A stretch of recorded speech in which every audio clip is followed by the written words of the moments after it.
Bonsoir, bienvenue sur Art Talk Show. Alors aujourd'hui c'est un petit peu particulier, on a un site particulier, une heure complètement atypique pour une artiste atypique. Parce qu'aujourd'hui on reçoit Meuf One. Tu es une artiste urbaine, tu es une graffeuse engagée qui arpente les rues d'Orléans avec un message fort et un visuel fort.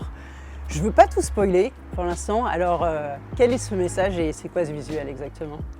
Bonsoir Paulina, merci de m'accueillir sur Hors Média. Le message que j'ai envie de faire passer, c'est de remettre le clitoris, qui est l'organe du plaisir féminin, au centre, parce qu'on est dans une société où il est visibilisé que depuis très peu de temps. Donc mon message, c'est effectivement de promouvoir le plaisir féminin à travers un attribut qui commence à être connu. Et à travers tout simplement le motif que j'ai créé, qui est un clitoris plutôt cartoon avec plusieurs couleurs. Et le message derrière ça, ça reste un message universel. En fait, tu as le cœur au centre, tu as les 4 couleurs qui correspondent aux carnations, aux différentes carnations de peau qu'on peut trouver. Bon, tout est cartoonisé, si je peux dire ça comme ça. C'est vrai. Ouais. Mais le message universel, ça reste l'amour avec le cœur du milieu, les 4 carnations et le plaisir avec la flaque. Ok. Voilà, j'ai pas fait de couronne aujourd'hui, mais souvent le clitoris que je peins a une couronne pour justement remettre tout simplement cet organe au centre du plaisir féminin et de vulgariser tout simplement son existence. Ouais, c'est vrai que c'est fun, c'est quand même super joyeux ton graphisme. Ouais, merci. Et c'est marrant parce que moi j'habite à Orléans depuis une dizaine d'années, j'avais l'impression, on en a parlé un peu avant, de connaître, de par les rues d'Orléans, du Faubourg Bagné, de connaître à l'entrée de Saran ce graphisme. Et j'étais hyper familiarisée en fait avec ton travail, mais je ne savais pas ce que c'était. En fait, le but principal de ce que je fais, c'est que ça percute un peu l'esprit, qu'on se pose la question justement qu'est-ce que c'est. Pour ceux qui sont vraiment intéressés par l'art et qui sont curieux, ils vont aller chercher et effectivement, ils vont trouver arriver à un moment. Ouais. C'est vrai qu'on m'a dit pas mal de choses à propos de mon motif. On m'a dit effectivement, est-ce que ce sont des fesses? Est-ce que ce sont des testicules? Est-ce que ce sont... Mais ouais, un cœur à l'envers. Ouais. Est-ce que c'est un bonnet phrygien avec les JO? T'as bossé les JO? Voilà, avec les JO, j'ai reçu plein de messages justement me disant ah, t'as vu Enfin bref, voilà, on blague souvent sur le motif.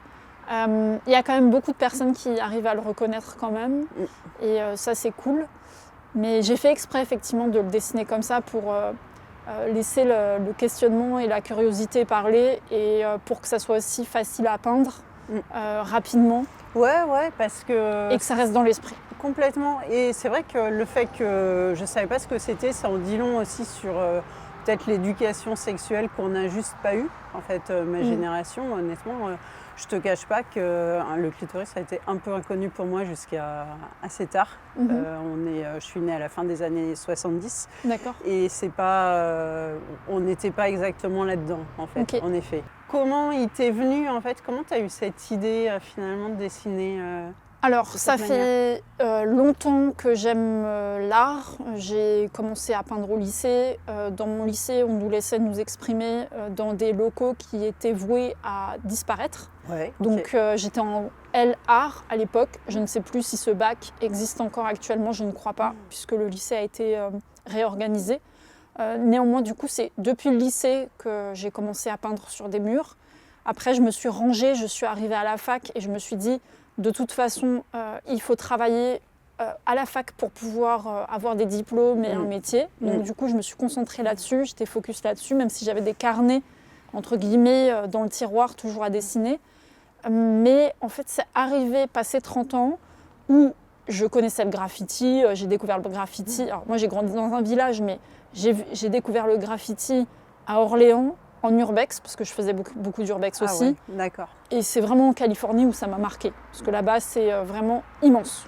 Les graffitis sont immenses. En Californie, tu dis? Ouais, Mais t'es allée en classe découverte. Ah ouais, d'accord. Ouais. En fait, mes parents partaient pas en vacances, donc dès qu'ils pouvaient m'envoyer en classe découverte ou en échange scolaire, ils faisaient du mieux qu'ils pouvaient pour pouvoir m'envoyer.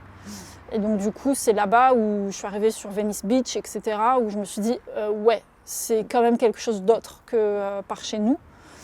Donc de là, j'ai commencé à vraiment m'intéresser à l'art urbain. À la base, je suis plutôt quelqu'un qui aime Niki de Saint-Phal. Ah oui, je comprends pour les couleurs et même voilà. pour les formes en fait, ça. finalement. Et même au niveau du message derrière qu'elle a divulgué. Très, très féministe. Voilà. Ouais. Donc, et même pareil au niveau de la vulgarisation des traumatismes féminins, etc. J'ai trouvé son travail hyper intéressant. Donc c'est quelqu'un qui, je dirais, m'a inspirée pendant très longtemps et m'inspire toujours. Et pour en venir justement à la création de ce motif, j'avais envie d'un message percutant qui parle de moi et qui fasse éveiller un peu plus les consciences. En fait, dans le graffiti, souvent, on voit des blazes, comme là, il y a autour sur le terrain, tu peux voir effectivement, il y a quelques caractères, des personnages, pardon, mais la plupart du temps, c'est un blaze. Les gens posent un nom qui leur correspond, qui leur parle, parce qu'ils l'ont choisi. Néanmoins, je trouve que moi, je ne me voyais pas poser meuf partout. Alors oui, c'est cool, mais je voyais plutôt faire autre chose. Et c'est de là où je me suis dit, donc, comment je peux résumer mon histoire, que je ne vais peut-être pas redonner encore aujourd'hui lors de cette interview, mais j'ai... En 2 lignes, quoi. Voilà, j'ai souffert d'anorgasmie pendant 17 ans. Donc du coup, je voulais écrire cette histoire d'une façon brève, précise, concise. Et c'est en dessinant que je me suis dit, mais en fait, je ne vais pas dessiner un clitoris comme on peut le trouver dans certains pochoirs qui sont faits quand même la plupart du temps. Il y en a à Paris, ou des collages qui sont faits aussi à Paris. Les gens, en fait, les artistes, le peignent ou le dessinent vraiment. Ils essaient que ça soit très ressemblant, en fait. Ouais. Voilà. Ouais, là tu as quand même en effet une déformation par le cartoon, par le fun, par la gaieté. Puis je pense qu'il t'est venu justement à partir du moment où tu t'es libérée de ton... Alors, il m'est venu bien après quand même, je me suis libérée bien avant. Néanmoins,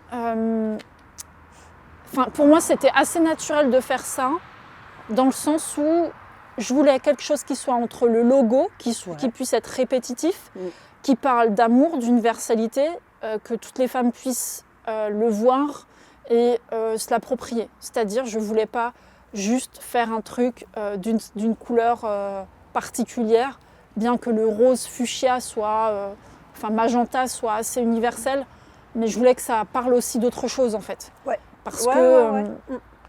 Ouais, j'entends. Ouais. Et par rapport à la rue, comment tu as eu l'idée de vraiment le faire en sortant vraiment, en le décloisonnant complètement?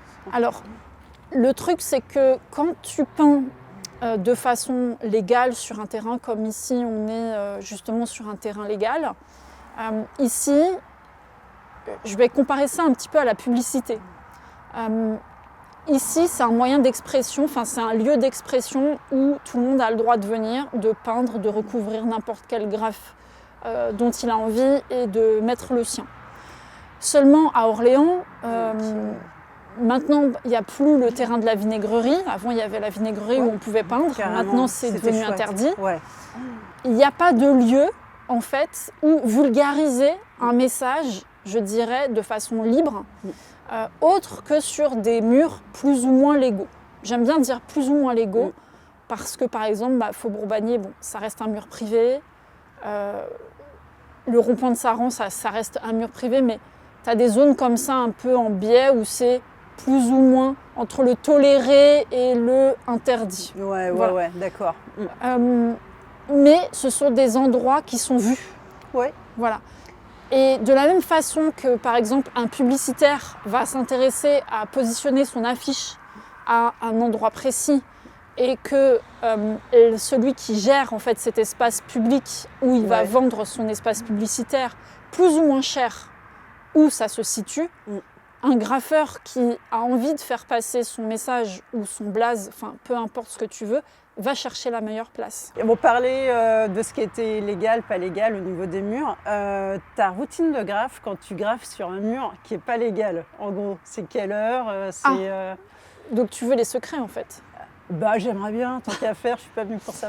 Alors je vais pas tout te donner, mais je vais te donner les grandes lignes, parce qu'on va garder une part de mystère, sinon je pense que il y a une curiosité qui s'efface avec le temps et je trouve que c'est moins fascinant. Ouais, mais il y a quand même un côté, c'est un petit style. Alors ma routine de graphe, je dirais que c'est la mienne et pas forcément celle qui est appliquée par tout le monde. Ouais. Mais moi je dors en fait, je vais me coucher avant d'aller peindre, c'est-à-dire que par exemple, comme j'aime sortir entre 1h et 2h du matin. Pourquoi 1h et 2h du matin?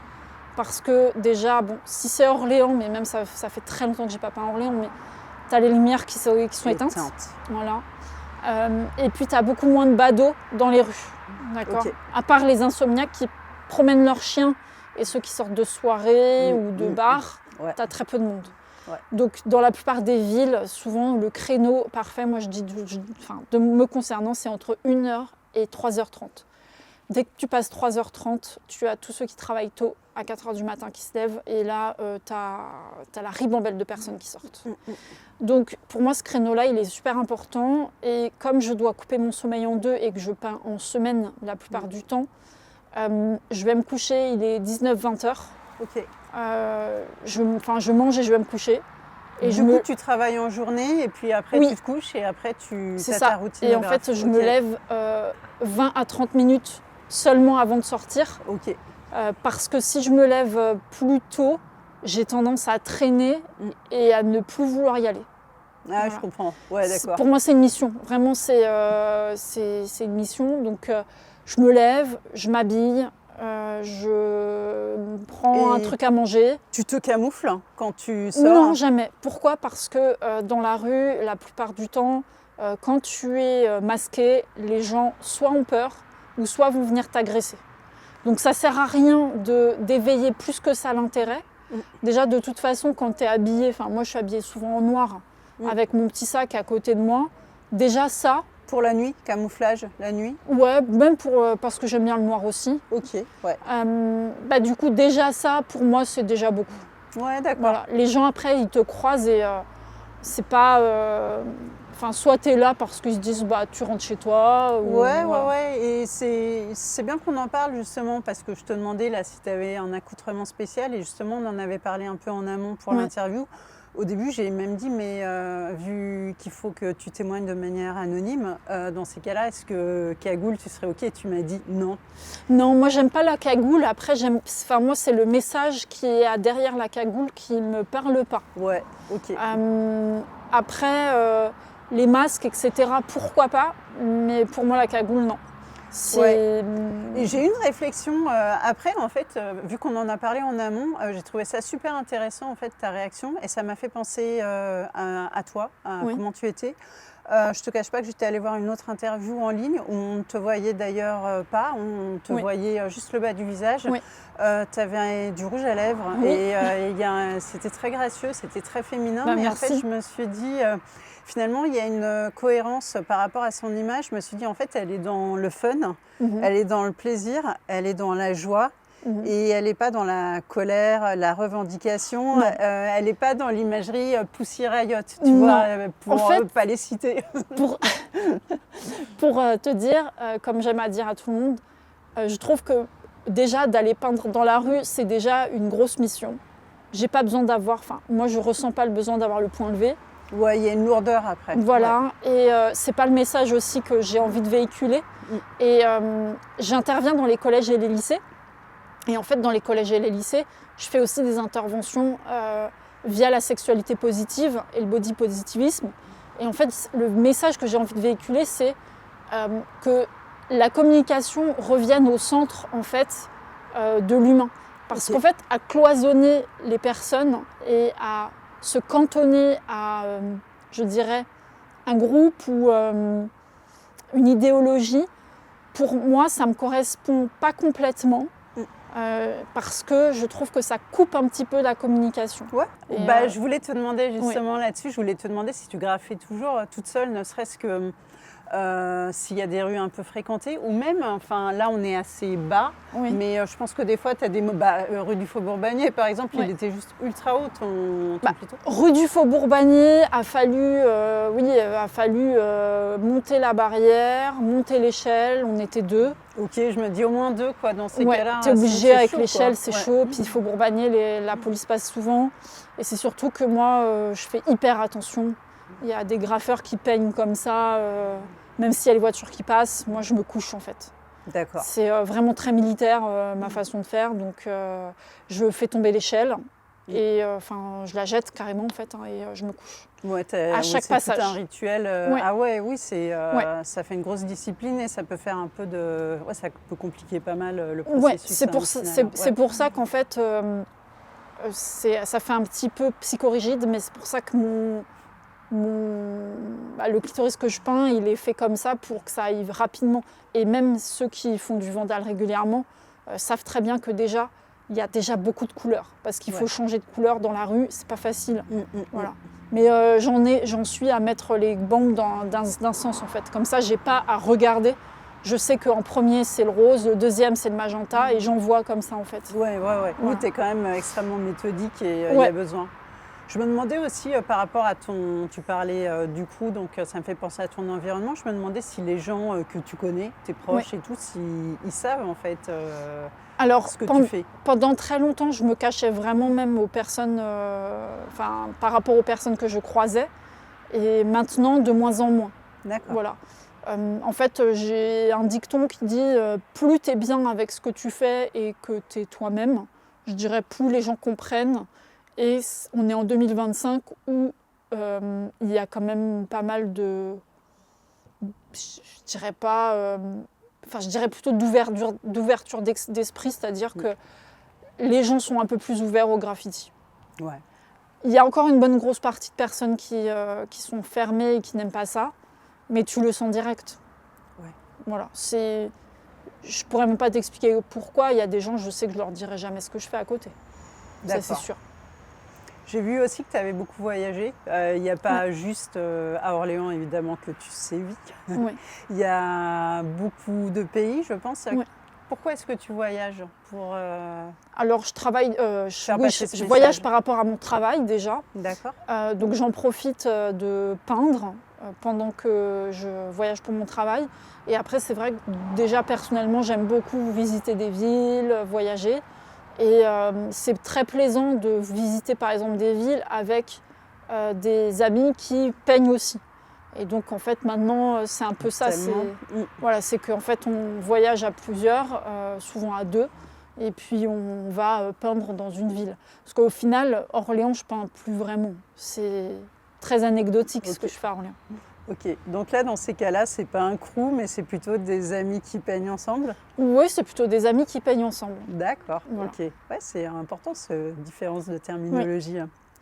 Et par rapport au pays, donc tu m'as dit c'était plus par ton travail, du coup dans ces cas-là, tu n'as pas le choix du pays, mais est-ce qu'il y a des pays que tu as visités en ayant l'intention de graffer, de faire passer ton message, et spécifiquement à ces endroits-là? Oui, par exemple l'Algérie. Ouf. Ah ouais, là on est sur du lourd quand même. Hein. L'Algérie, j'y suis allée par la sollicitation de La Main du Peuple, qui est un artiste graffeur local. J'avais vu cette collab et je voulais en parler. Il vit et il peint à Sidi Bel Abbès, qui est une ville plus proche d'Oran, par exemple, pour se situer sur la carte. Et lorsqu'ils sont venus me solliciter, parce qu'en fait, il faut savoir qu'en Algérie, il y a beaucoup de solidarité, c'est-à-dire que quand un artiste peint, il y a tous ses amis qui vont venir l'aider. Et ça, j'ai l'impression que c'est plus culturel là-bas que chez nous. Par exemple, si on a un ami qui va venir remplir nos graphes, on va plutôt le voir comme un larbin plutôt qu'une aide. C'est un peu dans l'esprit collectif comme ça. Écoute, oui, en Algérie, donc quand ils m'ont sollicité, j'ai mis 1 an à y aller parce que j'avais besoin aussi d'être en confiance. Ouais. Ce sont des artistes masculins. J'arrive dans un pays, alors je ne dis pas que je ne connais pas, j'étais déjà allée à Alger. Okay. Néanmoins, j'arrive quand même dans un pays que je ne connais pas. Il faut savoir qu'en Algérie, il faut un visa, il faut une réservation d'hôtel. Sidi Bel Abbès, ça reste une ville à taille humaine où l'hôtellerie, par exemple, n'est pas très répandue. Il y a quand même un hôtel sympa, il y en a d'autres aussi dans la ville, mais je dirais que c'est moins répandu que Alger ou Oran, par exemple, qui sont des grosses villes.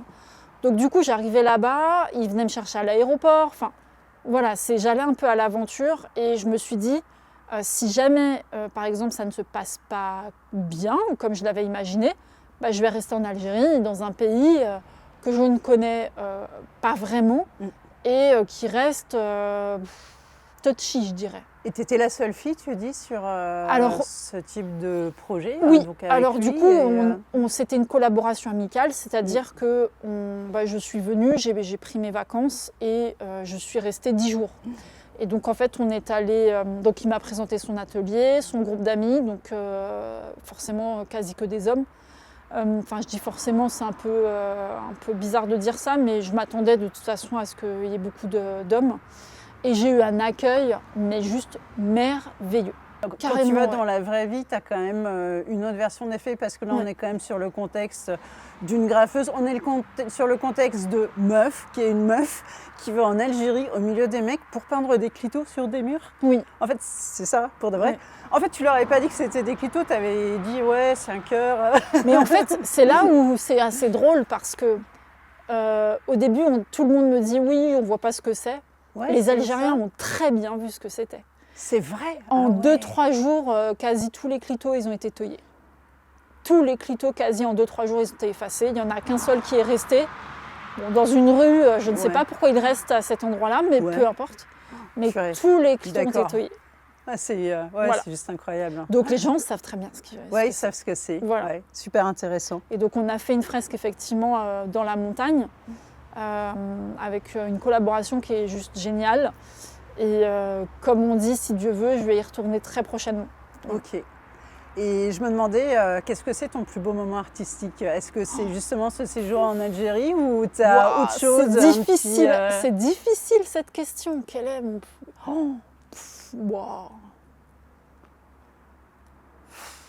Je ne saurais pas répondre à ça. C'est trop dur.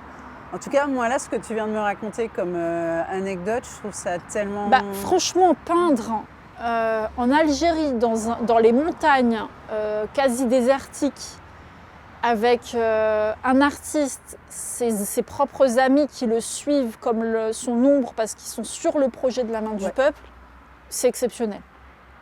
C'est vraiment exceptionnel. Après, j'ai eu d'autres beaux moments. J'ai eu... Par exemple, en Guadeloupe, j'ai eu le contact d'un homme qui voulait absolument que je peigne son jardin. Il m'a dit, voilà, je ne sais pas combien tu coûtes, mais je veux que tu peignes dans mon jardin. Ouais, tu as beaucoup. Est-ce que tu as régulièrement des commissions comme ça de particuliers? J'ai eu une tête de lit. J'ai une nana qui m'a contactée. D'ailleurs, si elle passe par là, elle va rigoler. Mais elle m'a dit, meuf, je veux que tu viennes peindre ma tête de lit. Ouais, après ça fait sens. Je ne connais pas son histoire intime, mais c'est peut-être un bon endroit pour ça, quoi. Enfin, voilà, j'ai eu des moments comme ça où j'ai eu aussi quelqu'un qui est venu me dire je vous achète un tableau parce que j'ai ma femme, parce que j'ai ma fille, parce que j'ai ceci. Enfin, qui me parle de vous. Et institutionnel, t'en as beaucoup? Institutionnel, j'ai pas envie d'en dire plus, parce que je travaille sur des projets, c'est pour ça que mon compte est au point mort. Ouais. Je commence à répondre à des appels d'offres. D'accord. Voilà. Donc je pense que ma peinture va évoluer. Ouais. Et je pense que je continuerai à peindre dans la rue. J'arrêterai pas pour le message, mais je vais commencer à répondre à de l'institutionnel, oui. Après, j'ai eu une commande en fait d'une association qui est le Labo Média au 108. Ça a été ma première commande. Je les remercierai jamais assez parce qu'à l'époque, j'avais à peine 100 followers sur Instagram. J'aime bien dire ça parce que le crédit social, ça reste important dans notre société. T'en as combien maintenant?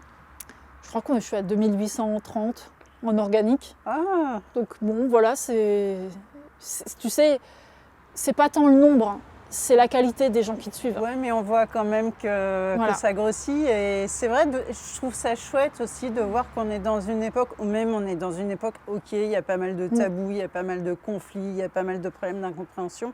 Mais tu as quand même une ouverture, parce que c'est vrai que quand tu es dans le graphe maintenant, tu peux faire des commandes institutionnelles, ton message, tu arrives à le faire passer en Algérie, tu arrives à le documenter aussi. Oui.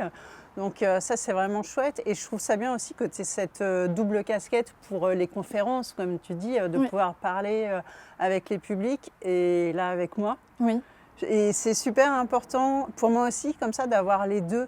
Parce que tu as le message visuel qui frappe, et ça, c'est le truc de l'art. Des fois, on est frappé, on ne sait pas ce que c'est, mais ça touche. Mais aussi être capable d'avoir un échange humain, explicité, en fait, c'est les deux faces d'une même pièce et c'est super. Personnellement, je ne vois pas l'un sans l'autre. Je pense que c'est hyper important d'arriver à expliquer aux personnes ce que tu fais. Et c'est là que tu es différente de beaucoup de graffeurs. Oui, c'est vrai. Honnêtement. Après, je pense que c'est lié aussi à l'histoire de chacun et ce que chacun porte comme message. Ouais, ton blaze, c'est ton expérience. Voilà, moi, mon blaze, c'est mon expérience. Et puis, j'ai vraiment envie que ça serve à le plus de monde possible aussi. Yes. Et si je peux, à mon niveau, à mon échelle, faire bouger un peu les lignes de la mentalité, de l'éducation sexuelle, je le ferai. Et c'est quand j'ai commencé à intervenir au sein des collèges et des lycées où il y a des personnes... En fait, quand tu parlais de commandes institutionnelles, je trouve que finalement, ça en fait partie aussi, parce que quand tu as un professeur ou un CPE, je dirais, qui vient te passer une commande sur une journée de travail avec un collège ou un lycée, c'est là où je me dis... Avant, je me posais la question, est-ce que mon travail va parler à ces gens-là ? Est-ce que les gens vont s'y intéresser ? Et quand j'ai vu effectivement l'intérêt que ça pouvait susciter dans ces zones-là, je dirais dans ces cadres-là, c'est là où je me suis dit, ok, en fait, je peux aller plus loin. Parce qu'en fait, en tant qu'artiste, il y a deux choses. Il y a, tu peins pour toi, parce que c'est ton truc, et moi, je peins avec ma petite fille intérieure. C'est quand j'ai reconnecté aussi avec ma petite fille intérieure que je me suis dit, j'y vais en fait, parce que je ne sens pas d'équilibre dans ma vie. Et depuis que je peins des murs, je me sens beaucoup plus équilibrée dans ma vie et beaucoup plus connectée. Et il y a aussi le fait que tu peins parce que les gens te choisissent. Et c'est un peu bizarre à dire. Il y en a qui vont pas du tout être d'accord avec ça. Mais qu'on le veuille ou non, quelque chose de visuel, quelqu'un va le recevoir, va le regarder. Soit effectivement, les gens aiment et tu as une niche de personnes qui vont te suivre et ça va leur parler. Et je dirais qu'un artiste grandit avec justement ces personnes-là qui amènent d'autres personnes, qui amènent une conscience, un état de conscience autre et qui voient le message qui est plus grand. Te coupe par rapport à ce que tu dis, justement, moi je trouve que c'est souvent à partir du moment où on se regarde en face, où on prend conscience de choses, où on se met à nu, où on ose communiquer, où on casse un peu les tabous, on sort de sa zone de confort, aussi bien par le processus que par ce que tu représentes. On se dit au début, on se fait un peu violence, mais finalement c'est là que ça va commencer à percuter et c'est là que ça va essaimer, de toute manière. C'est le jour de toute façon où j'ai commencé à dire vraiment pourquoi je le faisais, parce qu'au début je n'osais pas le dire. Il faut, c'est le jour où j'ai commencé à dire pourquoi je le faisais que j'ai vu que ça avait changé. Je te remercie beaucoup. Mais c'est moi qui vous remercie, qui te remercie Paulina et qui vous remercie Hors Média de m'avoir invitée. Avec plaisir, c'était un plaisir et ça nous permet de couvrir quelque chose de différent avec un contexte différent, des images différentes et puis merci pour ça. Au plaisir. Et à très bientôt sur Art Talk Show sur Hors Média. Ciao.